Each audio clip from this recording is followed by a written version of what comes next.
everything began on October the 7th. Yeah, tell me about that, what you think of that as well. It's the beginning of history.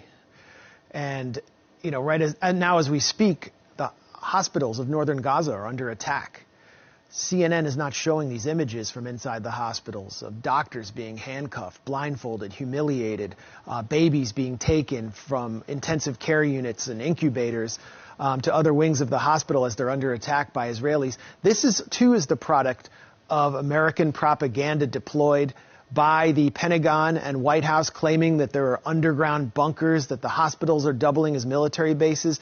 Their intelligence assessments are essentially recycled Israeli propaganda. And we saw the same thing take place after October 7th with the White House green-lighting Israel's genocidal military operation in the Gaza Strip on the basis of lies, deceptions, and distortions of half-truths spun straight out of Netanyahu's office and into the mouth of Biden, starting with the 40 beheaded babies lie. But one of the greatest lies that hasn't been unpacked yet, which I delved into at the Gray Zone, was what actually took place on October 7th, and raising the question of how many Israelis were actually killed by the Israeli military using the same doctrine of disproportionate force and the indiscriminate use of heavy weapons that we're now seeing in the Gaza Strip. And it appears that the death toll was pretty high. Yeah, because all we hear from the politicians in NATO countries is October the 7th is when Hamas opened fire on innocent people. I mean, in fairness, many of them may well have been IDF reservists because they were Israeli citizens, but they were partying by the siege wall. And this was nothing to do with Israeli on Israeli fire. Well, first of all, we now know from official Israeli statistics and confirmed deaths published by Haaretz that at least 50% of those killed were on military bases at the time. They were Israel's Gaza division, which was enforcing the siege of Gaza, active duty soldiers in uniform. They were the main targets of the Hamas commando division, their elite units. And U.S. media Western media never showed the video shot by Hamas and Islamic Jihad commandos by GoPro cameras of them killing these soldiers who had been previously killing them in many military operations.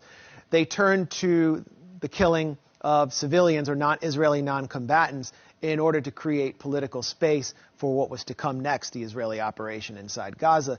And the Israelis assisted them by providing images which are now seen on websites that the Israeli Foreign Ministry is promoting, like Hamas-massacre.com, which show extremely grisly images. Now, it's clear that in the attempt to take captives, Hamas militants did kill civilians. They were shot with Kalashnikovs.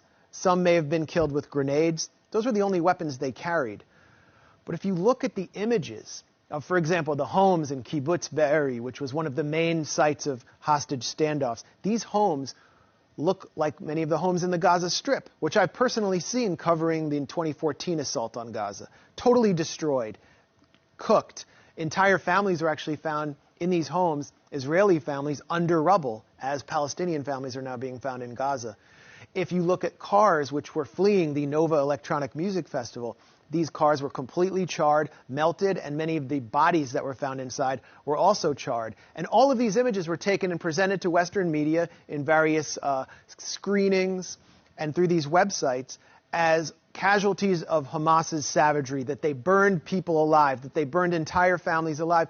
And what's absolutely clear and confirmed is that the Israeli military shelled these homes in Kibbutz Bئbri with tanks under orders from the top to, as one kibbutz security coordinator named Tuval Eskapa put it, to shell the homes on top of their occupants, even if they were Israeli.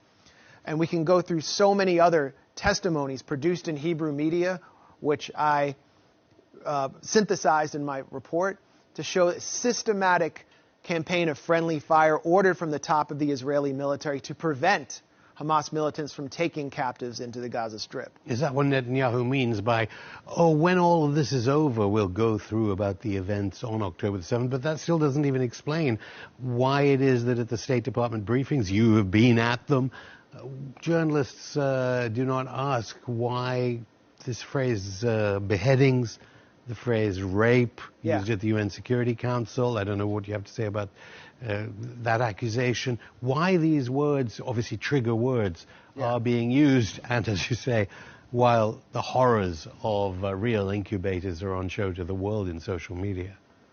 Rape, gang rape, burning people alive. Tony Blinken, the Secretary of State, testified before the Senate that Hamas cut the feet off of children. There's no basis for any of this. The real story should have been enough for them to have been able to justify their case. But they needed to go further because they were planning to attack the entire civilian population. And the White House has accepted this. For example, I debunked one new claim of rape put on this Hamas massacre site, which shows a naked woman who had been stripped and killed.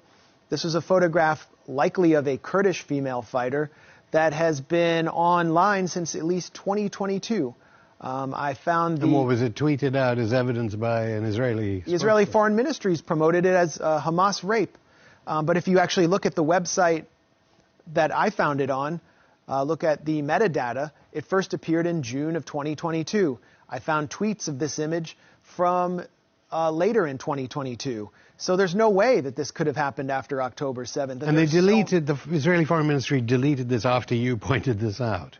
Yes, and then you have Yasmin Porat's testimony. She was a woman who escaped the Nova Music Festival, headed to Kibbutz B'eri, then was holed up in a home during a hostage standoff. She testified to Israeli public radio that everyone who was killed among the Israelis in that home during the standoff was killed by Israeli special forces in what she called crossfire. Undoubtedly, they killed everyone except for the one Hamas commander who was her captor who surrendered. And then they fired 2 shells into the house for good measure, making sure everyone was dead. Among those who were killed, according to Israeli Channel 12, was a child who Naftali Bennett, Israeli member of Knesset, former prime minister, said was actually burned to death by Hamas. This is a confirmed kill by the Israeli military, spun out by the former Israeli prime minister as evidence of Hamas savagery. There are so many cases of this. There's a website, October7th.org, where I just found a testimony by a woman who said that she had been on a tuk-tuk, a rickshaw, with several other captives and Gaza residents who may not have even been with Hamas. This is another element we can talk about. Well, and this tuk-tuk was hit was not hit by Hamas. Hamas didn't kill the people on it. It was hit by an Apache helicopter Hellfire missile, and she was the lone survivor. There are so many cases like this, and we can just look at the testimony of these Apache helicopter pilots to understand why that took place.